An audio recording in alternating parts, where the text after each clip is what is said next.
বার্সেলোনার জন্য লা লিগা শিরোপা যেন এখন কেবল সময়ের ব্যাপার। লিগ টেবিলের শীর্ষস্থান মজবুত করে হ্যান্সি ফ্লিকের শিষ্যরা এখন রয়েছেন উৎসবের অপেক্ষায়। টেবিল টপার বার্সা আজ মুখোমুখি হবে ওসাসুনার। একদিকে বার্সার সামনে টানা 10ম জয়ের হাতছানি, অন্যদিকে ওসাসুনার লক্ষ্য ঘরের মাঠে অপরাজিত থাকার রেকর্ড ধরে রেখে ইউরোপীয় প্রতিযোগিতায় জায়গা করে নেওয়া।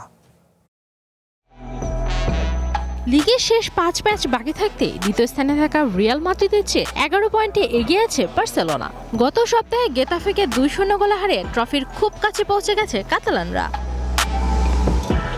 ওসাসুনার বিপক্ষে বার্সা যদি আর জয় পায় এবং রিয়াল আগামীকাল পয়েন্ট হারায়, সেক্ষেত্রে 4 ম্যাচ হাতে রেখে টানা দ্বিতীয় লা লিগা শিরোপা জয় করবে বার্সা। এস্তাদিও এল সদর স্টেডিয়ামে ম্যাচটি শুরু হবে শনিবার বাংলাদেশ সময় রাত 1টায়। তবে ভক্তদের চাওয়া ঘরের মাঠ ক্যাম্প নুতে আগামী সপ্তাহে চির প্রতিদ্বন্দ্বী রিয়াল মাদ্রিদকে হারিয়ে এল ক্লাসিকোর দিন শিরোপা উদযাপন করুক কাতালানরা।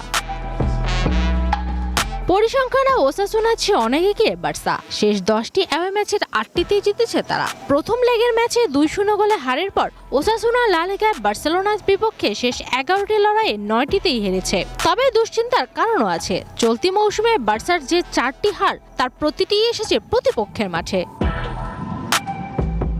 ম্যাচটিতে আলাদা নজর থাকবে ওসাসুনার আন্তে বুদিমিরের উপর, যিনি তার শেষ 14 গোলের 11টি করেছেন ঘরের মাঠে। বার্সার বিপক্ষে অতীতে তার জোড়া গোলের রেকর্ডও রয়েছে। অন্যদিকে বার্সেলোনা তুরুপে তাস হতে পারেন দানি ওলমো। পরিসংখ্যান বলছে ওলমো গোল করেছেন এমন 15টি ম্যাচেই জয় পেয়েছে বার্সা, যার মধ্যে এই মৌসুমের ম্যাচ রয়েছে 6টি।